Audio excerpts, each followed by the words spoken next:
Hey guys, hope you're doing well today. So today we're going to be looking at a UCP 5.0 Gaige build. I know not a lot of people are probably playing this, but I think this also applies pretty well to the normal game, but there are a few weapons and skills that are switched around with the community patch, so take it with a grain of salt if you're still playing without the community patch. So nonetheless, let's just go ahead and get into it. I've already respec'd, so let's just go ahead and take a look at the skill tree. So much hotness. So we'll go ahead and start on Ordered Chaos. Anarchy is obvious. We need it. Doesn't matter what Gaige build you're doing, you just need the skill. And then have to take this, but it's a good skill anyway. Having extra reload speed doesn't hurt. And then Robot Rampage. It's a really nice 1-point ability. A plus 20% gun damage buff in UCP is really nice for 1 point. And on top of that, this skill actually does a ton of damage in OP10, and you will see that later. And then we're going to go Max Blood Soaked. I mean, it's pretty self-explanatory. This is a very key ability in many Gaige builds. It's just really nice for your survivability.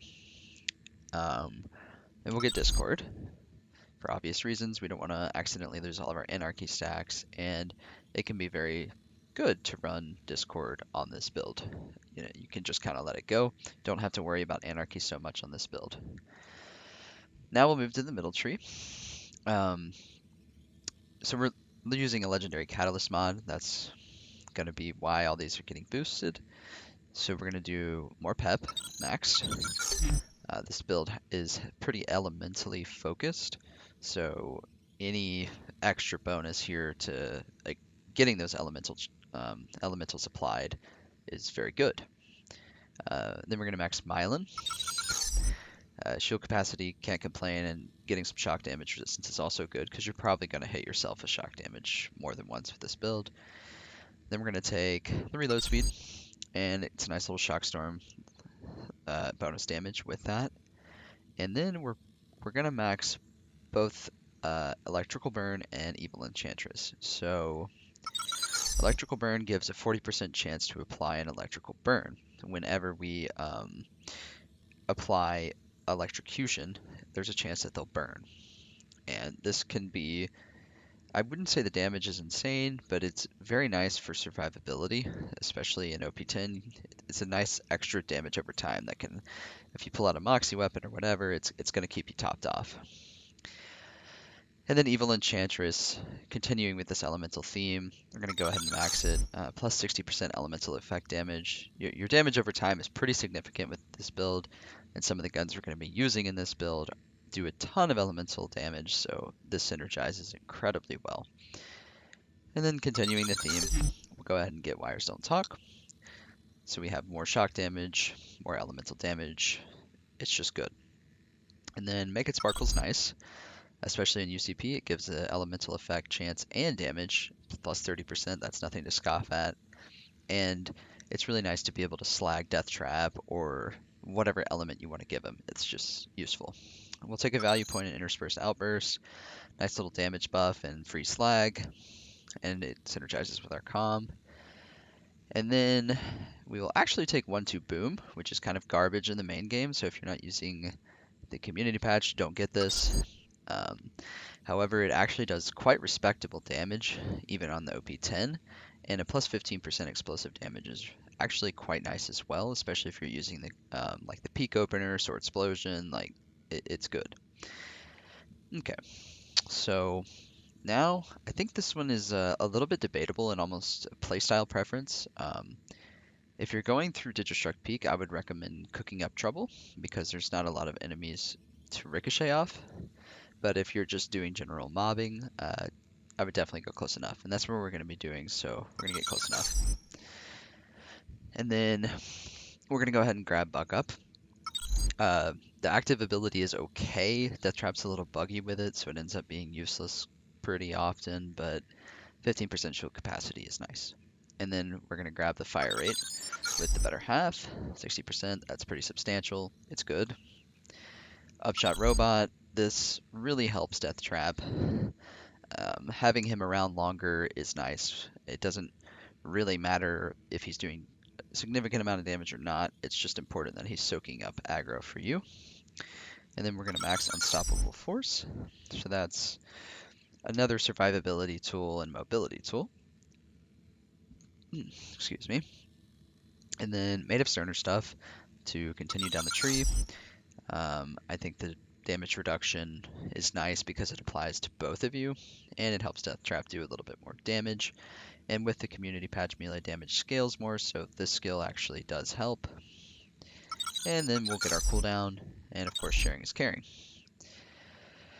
Okay, so now we have 6 points left.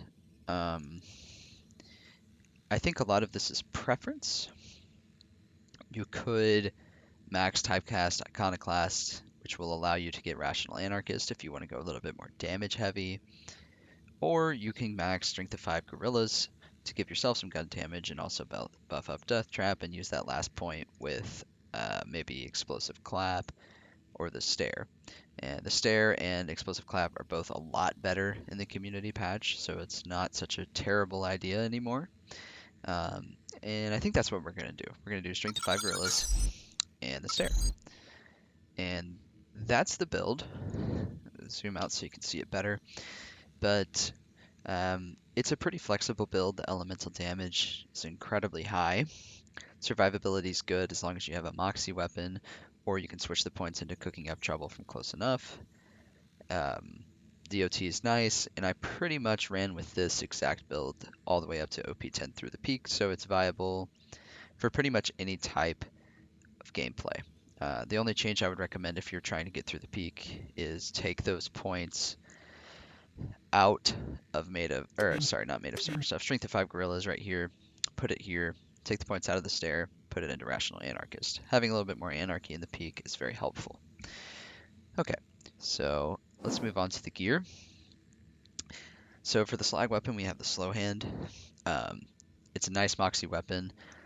With close enough, you end up slagging pretty much everything in the room. It's very nice for that. It's good for the healing, and honestly, the damage is respectable too for a slag weapon. This is preference. You can, of course, use the Slaga. Even in the community patch, the True Lane is actually pretty good too. And I think the Florentine is viable as well. I just don't have that with me. And then for the second weapon, we're going to be using the Varuk. Assault rifles and the Varuk itself got buffed very nicely in the community patch. This weapon shreds. It does a ton of damage. It's strong, yeah. And then the Storm is another weapon that really benefits from the community patch. This does a ton of damage. Really nice synergy with the elemental effect build. It does a ton of damage over time. And yeah, it's good. It gives you a nice range option as well. And then the Twister is sort of the like get out of jail free card. It's just really strong. If enemies get too close to you, this is what you want to use.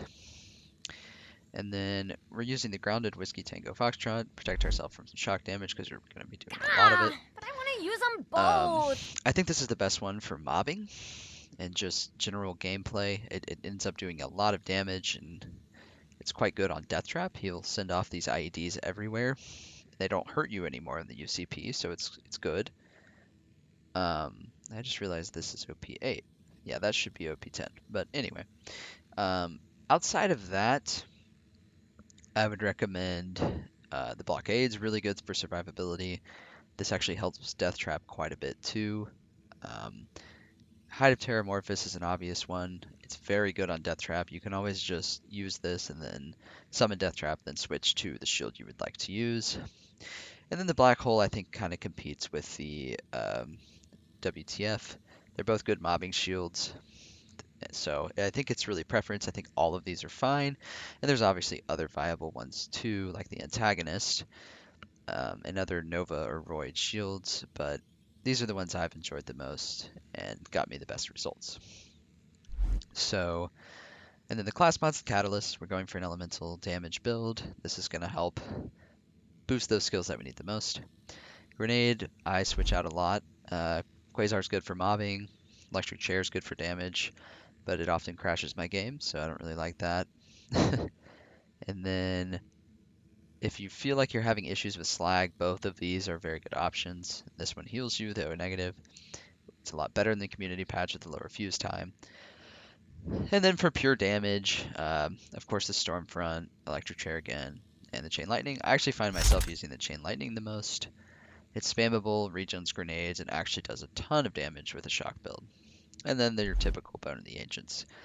Depending on the situation, you can switch, but generally speaking, the shock bone is the most effective.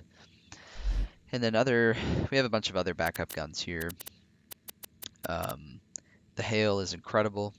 I've just been testing the Varuk. The hail is incredibly good on Gaige. Highly recommend that. The Fibber is of course amazing.